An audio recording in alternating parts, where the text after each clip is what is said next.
This is Thanks I'll Take It From Here, the podcast where we dig into the stories we love to hate, or can't stop thinking about. I've already dropped a full breakdown and Easter egg episode for Ginny and Georgia season 3, so if you missed that, definitely check it out. But today we are keeping it fun and diving into our reactions and some bold theories for season 4, and I am not alone. Joining me are Erica and Katelyn, who, like me, have a lot of thoughts about this season. We actually met at the Ginny and Georgia Advance screening at the 92nd Street Y with Brienne Howie and Antonia Gentry. As soon as we started talking, I knew they'd be perfect for guests on this episode. So let's jump in. How are we feeling now that season 3 is out? Are we spiraling? Are we pretending we're fine? Are we somewhere in between that? Like, what are our feelings? This is a safe space. Yeah,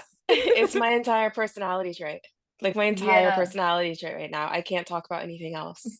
I have asked everyone if they watched it, and I have bullied people into watching it. At our family dinner this week for my nephew's graduation, I was like, all right, so who's watching Ginny and Georgia? And if you didn't watch it, I need you to watch it now. This is the type of bullying I support. I think it's okay. We need to humble people a bit. I also get angry when people haven't finished it yet. Like, I have things I need to speak on. I was with friends that have finished it and friends that were like, don't say anything. And I'm like, well, you're the odd one out. Either finish the show or leave the room. Like, I need to talk about this. Why is no one finishing it in one sitting? What are you doing? There's so many hours in a day. And they all should be contributed to Ginny and Georgia Exactly. season 3. I will never understand how anyone stopped. After each episode, I was like, okay, well, now I need the next one. And then after episode 10, I'm like, well, now I need the other season. I felt that way too. Then I looked at the clock and it said 3 a.m. And I was like, you know what? I may need to pack this up until tomorrow. I wasn't able to sleep though. After it left me like that, I was like, what am I going to do for like 2 years now? So speaking of season 3, what was your personal I need a moment scene from this season? I'll say for me, the moment that wrecked me was when Georgia's kids were ripped from her arms in front of the camera. I think I even messaged one of you and was just like, season 3, episode 5 broke me. Like, that scene was just jarring. I think that was the one that I had to sit and be like, I can't go to the next episode yet. I think also because it went straight from the self-harm. I think personally that was the first time Georgia put herself second and her feelings second. Like, I think you saw true growth there. I know a lot of people are saying it's like the episode 8 or like episode 6, but I really think it's that when she puts her feelings about the poem aside and reminds Ginny of how beautiful her writing is in general, no matter what her subject was about, even though it was about her mom and it was hurtful to her, she knew that she needed to not worry about that. And I think that was the first time you saw Georgia really not care about how it's affecting her, but it just went straight into them being ripped out of her arms. I was just like, Brienne Howie's acting, it was a masterclass. I know, I smell the Emmys. Yeah.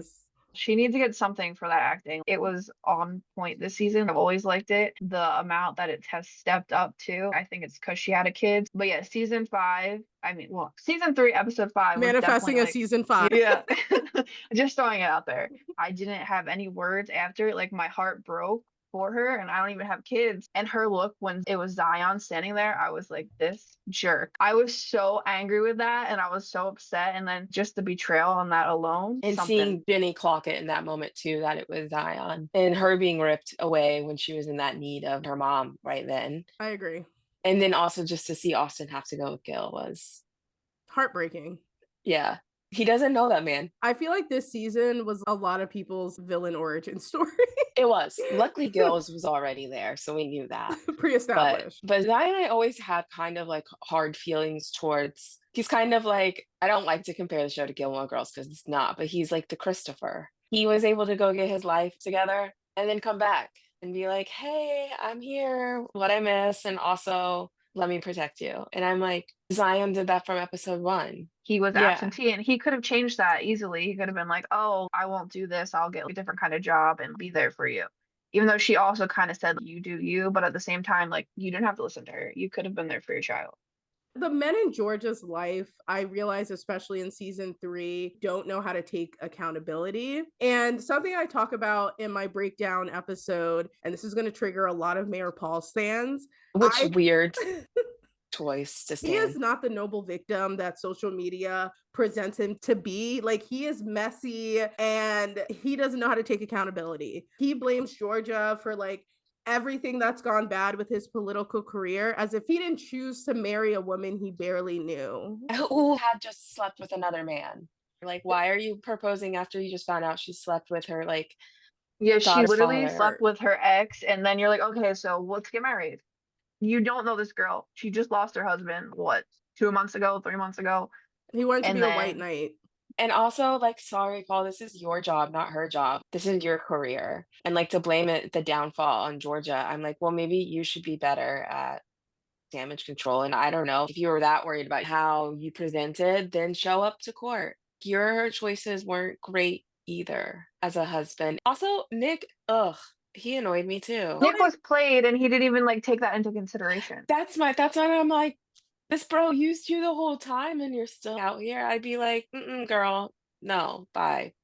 I think what's interesting with Nick is I think his character this season helped to paint a picture for me that Paul is really manipulative. When Nick went to quit and Paul was like, no, you're not quitting. And then he ended up firing him anyway because he's just like, my life sucks because of you. Sir, why can you not take accountability? As if Nick somehow could have prevented him from marrying the mayoress murderess. How could Nick Right. have done that? Paul is the product of white, privileged, rich boy. In my Yeah. breakdown episode, I literally called him a privileged frat bro in khakis. Exactly. He is. He is. He loved a That's a frat good party one. in college. You know he loved a frat party. Yeah. So speaking of the messy men of Wellsbury, I kind of want to know what are some of your like couple pairings that you would love to see in season 4. And I'm going to give one that is so unhinged, and I hope this is a safe space. I know Erica's answer already. Mine is Mayor Paul and Cynthia. I love a messy and enemies to lover arc. Mine was Cynthia and Georgia. Yeah, Oh I my knew that was God. Erica's answer. Not really, but I think it would be kind of iconic to see Georgia have a little get away from the men. They're not working for you, girl. But Paul and Cynthia would be good. That would be like the best chaos. Erica, did you like how they showcased Abby's relationship and finding herself with the Tris storyline this season? I'm curious what your perspective of that was. I thought it was pretty natural. The only thing that was weird was the Samantha part. I don't know if they just put that in for her to be like, oh wait, I liked that kiss, but I just like of all people that was weird, and to go from the topic they were talking about to like a little low-key make out. But I liked the development between Abby and Trish. I thought that was really, really good and like pretty typical high school.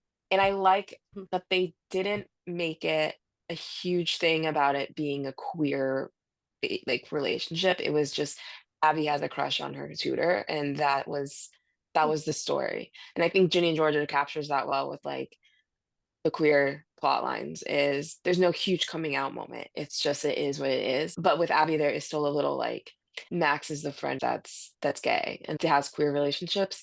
So Right. with her not wanting to like tell Max right away, which that's Oh, we'll get into that. oh yeah, which I just but I get that too because she didn't want it to be a big deal either. So I think yeah, I really liked it. I think this is really good for Abby. And Katelyn, who are you secretly shipping? Any crazy pairings? Or is there anyone that is kind of already have an established relationship that you want to see continue to grow? Joe and Georgia, which I don't think will come right away, but I think it will come later on at some point because hopefully Georgia kind of like figures her life out a little bit more. But down the road, I kind of want to see Max and Abby get together, like Max work out some things and then Abby being her support system. That Yeah. segues actually perfectly into my next question.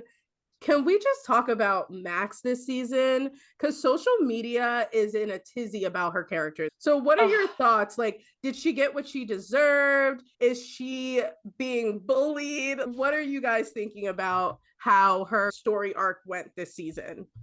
it's heartbreaking. I think that Max is the only friend that wholeheartedly supported Georgia always, Even from season 1 when Nora and her little mom were weird. Do you mean Jenny? She supported Jenny?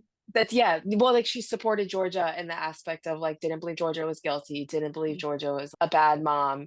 And in season 1, when Nora and her mom found out that Georgia had a gun and all of that, and they were weird, Max was still very much pro Georgia Mm. for Ginny. And then she was the only one that was like, we need to rally around her. And she does that for all of her friends. I think so many people feel her pain because in high school, big groups of friends are they're amazing, but they're toxic and they're messy, and someone is always left out.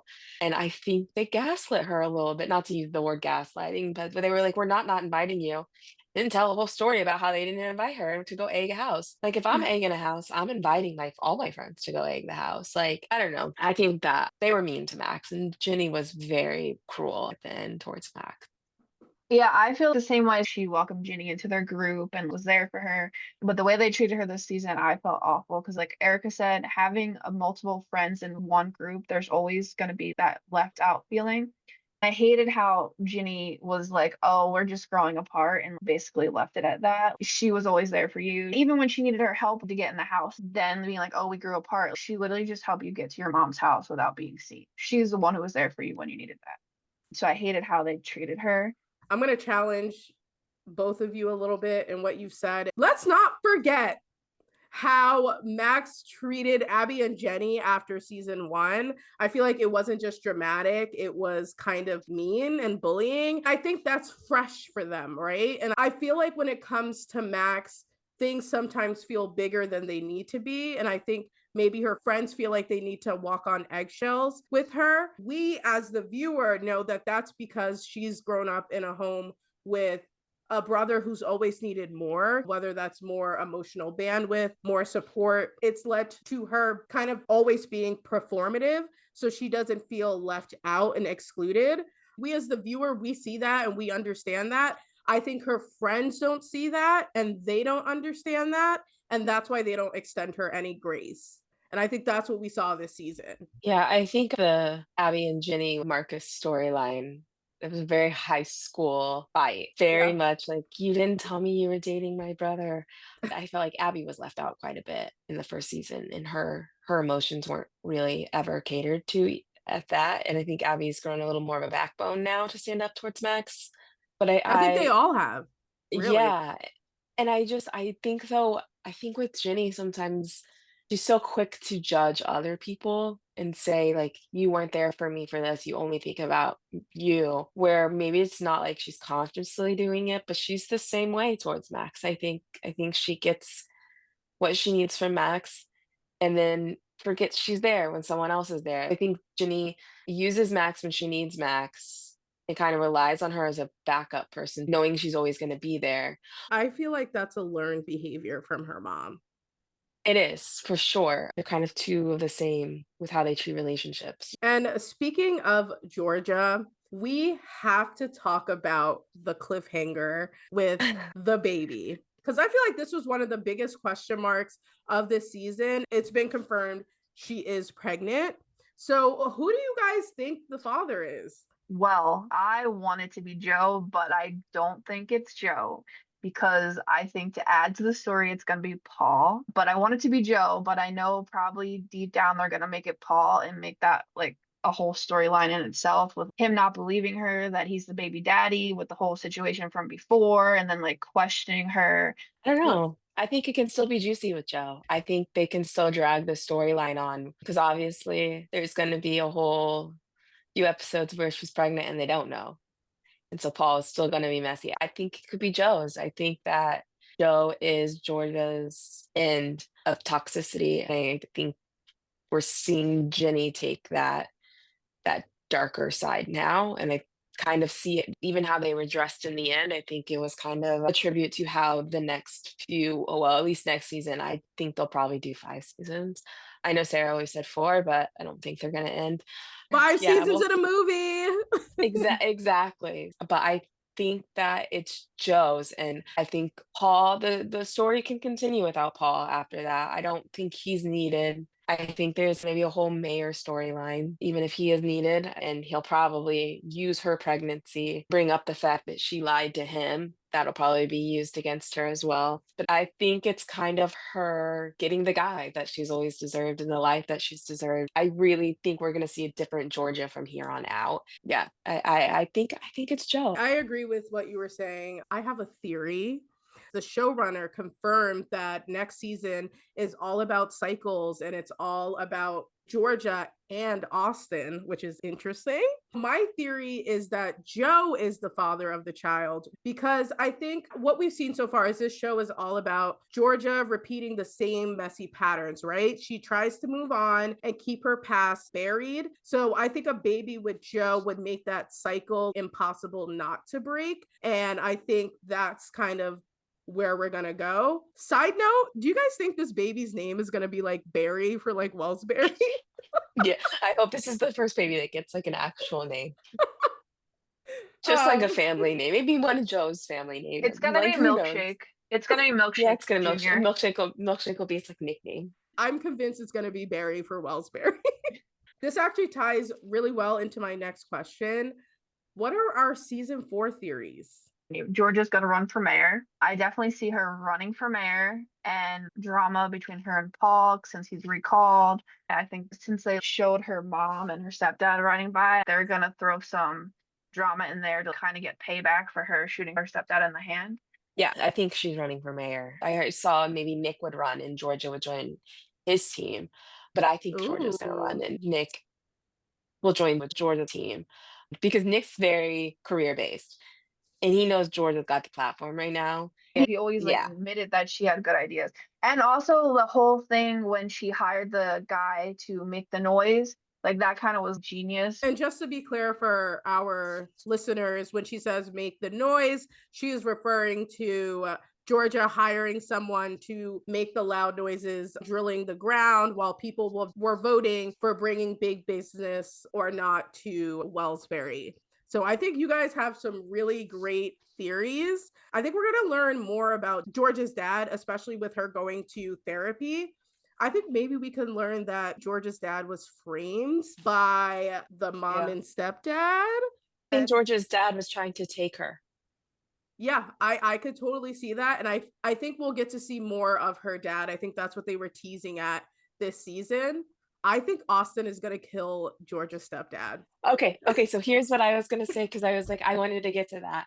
I think Austin is either going to kill them or Ginny is gonna do something. I think George is done with the killing.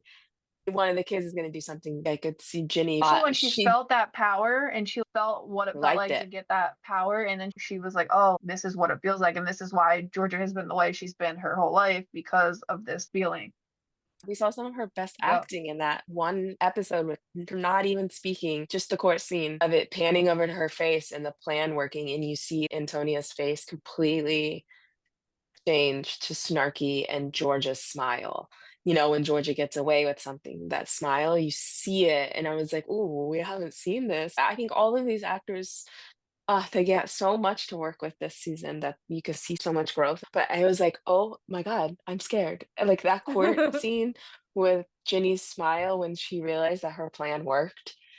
I was just like, oh, that's her mother. And to see Georgia not be in on it, she was just as baffled because Georgia's always the one. She's one step ahead, and this time Ginny was two steps ahead. And when Jenny was like, just make sure that, her doing all of that was worth it to her mom, I was just like, what is she going to do if it isn't? Like, I don't know who Jenny is anymore. I always wonder, with the voiceovers, is this going to play into how the shows end? Even with Crazy Mad, I mean, they always say that maybe Meredith's writing a book and for when she has Alzheimer's, and this is kind of like at the end of the series, you're going to see the voiceovers as like a book of Meredith Grey. Like, is the ending of it like Georgia and Ginny writing a book together, kind of? I don't know.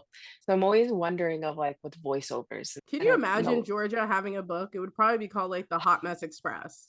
Yes, and I would buy it. Mayor Murderess. I could see her like on a Real Housewives show too. I always say this. She would thrive on Mom Talk. Yeah. Speaking of Mom Talk, you know how in Mom Talk they always say, will Mom Talk survive this? Will Meng survive to season 4? What do you guys think? As I was watching season 3, I was just like, will Ming survive this? Yeah, I think that's just high school friendships. Toxic and messy, and especially in groups. When you get older, you kind of get past that. I mean, I'm still best friends with all of my, like, who my main would be. We are still in a group chat, and there's 4 of us. But I think I personally would like to see maybe Max branch out and find other people. Was there something that happened this season that made you feel that way? The abortion storyline. Ginny told Nora and Abby. And I think what bothered me the most is like Max is the reason you were able to get to your mom. Yeah, that annoyed me so much. Max helped you get to your mom to help you with the situation, and Max has no idea like what happened. That's a very personal story, like obviously. But it's like, oh, but what about Max? Yeah, I would love to see maybe Max find some different friends, but still have Ming. I would like to see them stay together because I really do like Ming. I think they're fun and cute and Yeah, typical high school. I hope they're able to, one, fall apart, because I think sometimes things can't be fixed until it's fully broken, and build something better, right? I loved seeing this season how Abby, Nora, and Jenny were able to be so vulnerable with each other and open up. And I hope that they're able to eventually do that with Max, and Max is able to open up with them too, because I don't feel like Max really opens up about her home life a lot to them, it seems. That's why I said I don't think they extend her grace. Does anyone know besides his family that he's struggling with alcohol? And maybe Georgia? I feel like that's not really a known thing. No, I think Max was the only one. Even her parents. She was looking at her parents like, what are you doing? He needs to go to rehab. They're like, we don't want him getting left behind. Yeah, but he needs to go to rehab. Like, why is Max parenting? That's a heavy burden. No, it is to be the one that's not struggling and the one that's kind of like, yeah, I'm okay. I'm on a basic level and I don't have these deep, terrible things, but struggling too. Like, I'm still here. I'm human and I have feelings. Yeah. So before we wrap the episode, does anyone have any other final thoughts, wild theories, anything they want to kind of add before we wrap up? Oh, gosh. Anything that really stuck with you that we haven't mentioned yet? Anything you're excited for? Well, is Georgia keeping the baby? You know, we're talking about she is pregnant. Will she keep the baby?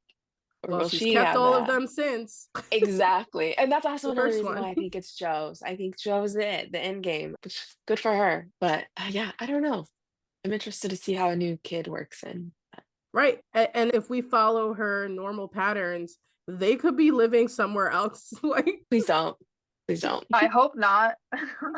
The only thing that I really wanted to mention, the whole Marcus hating himself and that whole breakdown of how he was like, it's not you, it's me, I hate me. That was just so heartbreaking. And as someone who has depression and anxiety, I just really like how they always mention mental health, and they mention it not in a glorious way either. I think they're doing a great job, and it really broke my heart seeing him break down saying how he hates himself. Well, I agree. And I want to give you guys a huge shout out and thank you for coming on this episode and just sharing your takes, whether they were hot takes that people may agree with or disagree with. I appreciate the openness, the vulnerability. Thank you for laughing and over analyzing with me. And shout out to everyone that was a part of Ginny and Georgia season 3. You guys killed it. This has been another episode of Thanks, I'll Take It From Here. Make sure you subscribe, follow, or leave a review. See you next time.